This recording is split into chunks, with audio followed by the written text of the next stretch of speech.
Dear viewers, গতকালকে আমি শুনছিলাম, কিন্তু আজকে এখন এই যে শুক্রবার নামাজের পরে বের হয়েছি, এখন চোখে দেখতেছি পাম্পের কি অবস্থা দেখেন। এইটার মানে কি,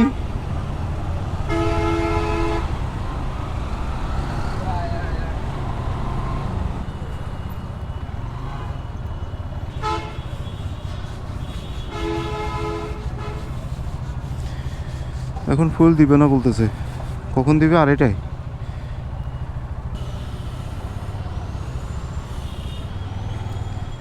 কয়টায় দিবে?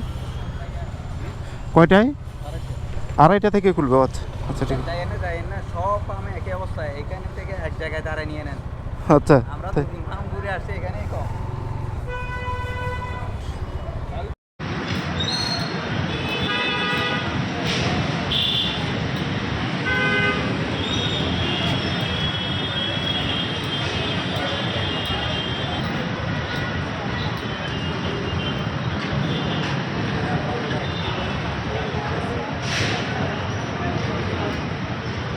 সর্বোচ্চ দিচ্ছে হচ্ছে বাইকে 500 টাকা আর গাড়িতে 2000 টাকা, এর উপরে দিচ্ছে না। অনেক যুদ্ধ করে, অনেক লাইন টাইন পার হয়ে অবশেষে এখন নিলাম। এটা কি কারণে? পাম্পের সাথে কথা বললাম, ওরা বললো যে এটা আসলে তেল যে শর্ট হবে তা না। এখন প্রত্যেকটা পাম্পে একটা লিমিট করে দিচ্ছে, তারা প্রতিদিনই তেল আনতে পারবে, কিন্তু একটা লিমিটে আনতে পারবে। তার মানে তেল শর্ট হওয়ার কোনো চান্স নেই, কিন্তু সীমিত আকারে ইউজ করতে হবে। যেমন আমরা যারা ফুল ট্যাঙ্ক করি, হয়তো বা এখন প্রত্যেকবার ফুল ট্যাঙ্ক করতে পারবো না, একটা নির্দিষ্ট লিমিটের ভিতরে ঘন ঘন নিতে হবে। এটাই হচ্ছে ফ্যাক্ট, এখানে অন্য কোনো কিছু না। এমন না যে তেল শর্ট হয়ে যাবে আর থাকবে না, পাবে না, এরকম কোনো কিছু না। ওরে বাপরে, সরকারের জাস্ট ছোটোখাটো একটা স্টেটমেন্ট, এই যে সরকার বলছে যে তেলের মজুদ এতদিন আছে অতদিন আছে, এরকম একটা স্টেটমেন্ট দিছে, এরপর থেকে এই অবস্থা।